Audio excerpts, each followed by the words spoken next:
10 মিনিটের মতন হয়ে গেছে। এবার আমি দেখে নেব পিঠেগুলো কেমন হয়েছে।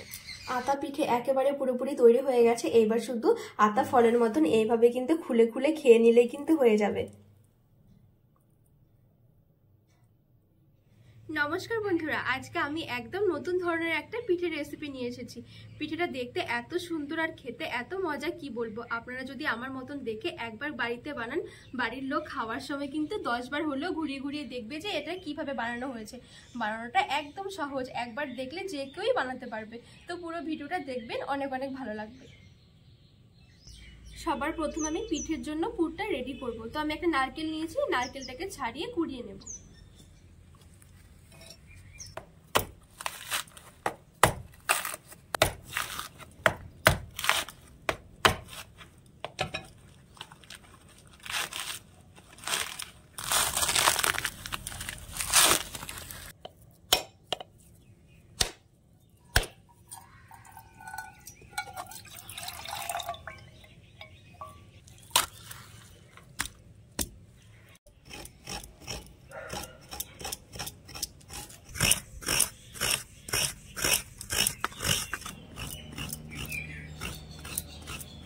এইবার আমি কোরানো নারকেলটা আমি দিয়ে দিচ্ছি কড়াইয়ের মধ্যে। এইবার আমি কিছুটা পাটালি গুড় দিয়ে দিচ্ছি। এবার নেড়ে ছেড়ে সুন্দর করে আমি একটা পুর বানিয়ে নেব।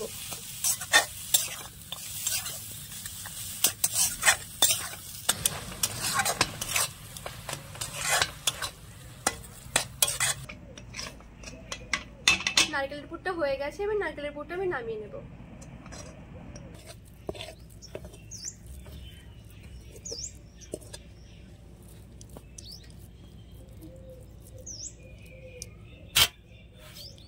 এবার আমি একটা কড়াইয়ের মধ্যে কিছুটা পরিমাণ জল দিয়ে দিচ্ছি। এবার দিয়ে দেবো 1/2 চামচের মতন লবণ। জলটা ফুটে এলে আমি দিয়ে দেবো এখানে 2 কাপ চালের গুঁড়ো। এইবার সুন্দর করে নাড়িয়ে আমি একটা খামি তৈরি করে নেব।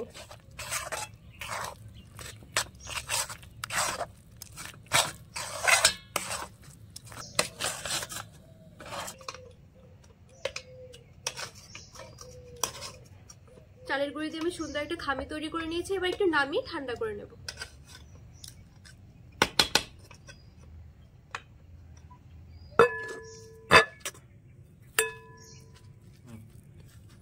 খামিটাকে আমি হালকা ঠান্ডা করে নিয়েছি।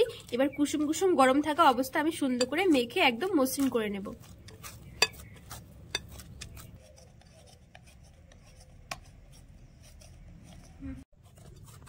সুন্দরভাবে আমি মসৃণ করে মেখে নিয়েছি। এবার আমি এখান থেকে একদম অল্প করে নিয়ে নিচ্ছি খামি, একদম অল্প করে নিতে হবে। এবার সুন্দর করে একটু বাটির মতন করে নিচ্ছি।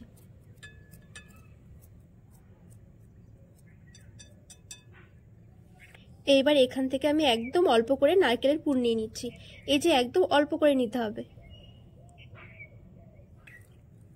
তারপরে একদম অল্প করে নারকেলের পুর দিয়ে আমি এভাবে ঢেকে আবার সুন্দর করে গোল করে আমি বল বল করে নেব।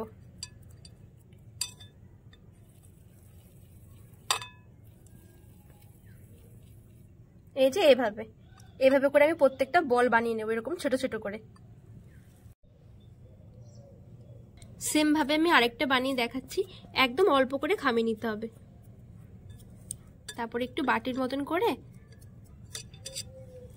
একদম অল্প করে নারকেলের পুর দিয়ে দিচ্ছি। তারপরে ঢাকিয়ে সুন্দর করে গোল গোল করে বল বল করে নিতে হবে।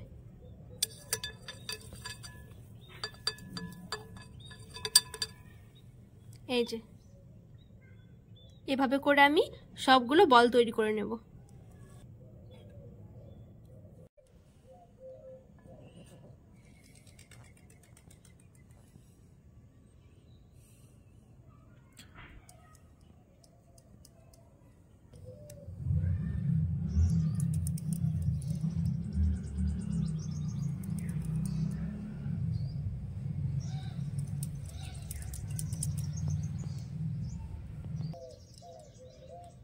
সবগুলো বল আমার তৈরি করা হয়ে গেছে।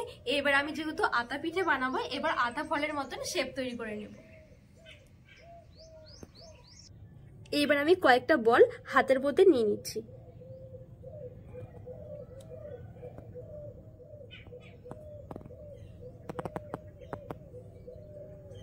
তারপরে এই যে সবগুলো একসাথে করে একটু হালকা হালকা করে চেপে দিতে হবে।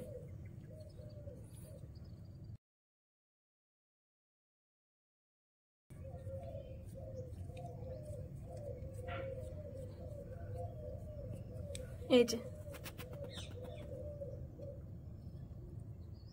হয়ে গেছে আমার একটা আতা পিঠে। এইভাবে করে আমি কয়েকটা বানিয়ে নেব।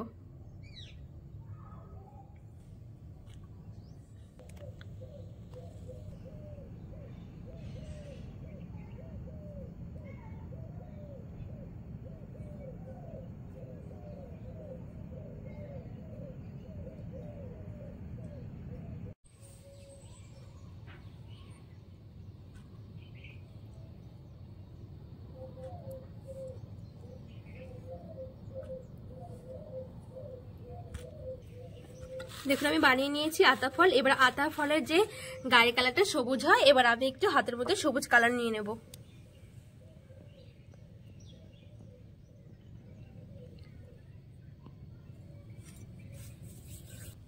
একটু সবুজ কালার নিয়ে নিয়েছি। এবার আতা ফলগুলোকে এভাবে একটু উপর দিয়ে এভাবে মাখিয়ে নেব।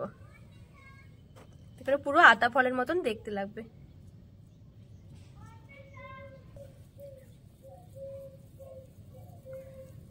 এই যে হয়ে গেছে একটা আতা পুরো।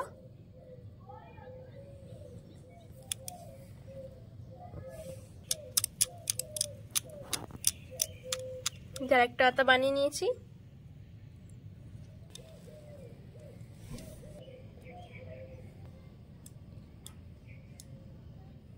সব আতাগুলো আমি বানিয়ে নিয়েছি। এবার আতা পিঠেগুলোকে আমি রান্না করে নেব। এবার আতা পিঠে বানানোর জন্য আমি একটা গামলার মধ্যে কিছুটা গরম জল নিয়ে নিয়েছি। এবার আমি এরকম একটা ছিদ্রযুক্ত থালা আমি এবার বসিয়ে দেব। এবার কিছুটা সাদা তেল দিয়ে আমি থালাটাকে একটু ব্রাশ করে নেব।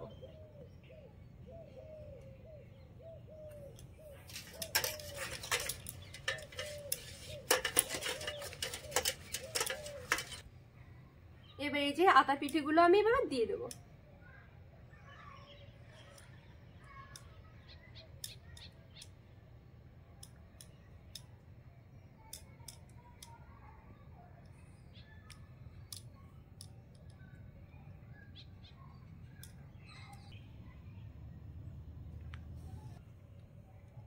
এইবার ঢাকা দিয়ে আমি 10 মিনিটের মতন রান্না করে নেব। 10 মিনিটের মতন হয়ে গেছে। এবার আমি দেখে নেব পিঠেগুলো কেমন হয়েছে। কত সুন্দর লাগছে না?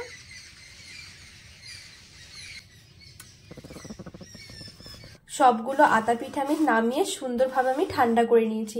এইবার যেটা করব, এখানে না আমি কয়েকটা লেবু গাছের পাতা নিয়েছি, সাথে একটু করে ডালও নিয়ে নিয়েছি, যাতে করে আতা পিঠেগুলো পুরো আতা ফলের মতনই দেখতে লাগে।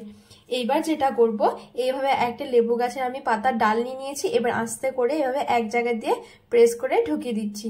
এতে করে পুরো আতা ফলের মতনই দেখতে লাগবে। এভাবে সেম ভাবে আমি আরো একটা করে নেব।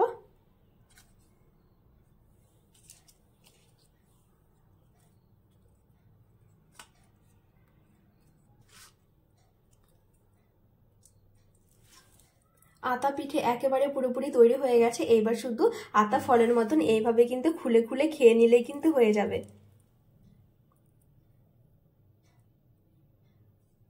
আপনারা কিন্তু বাড়িতে বানাতে কিন্তু একদমই ভুলবেন না। আর বানালে কিন্তু আমাকে কমেন্ট বক্সে জানাবেন যে আপনাদের কিরকম লেগেছে।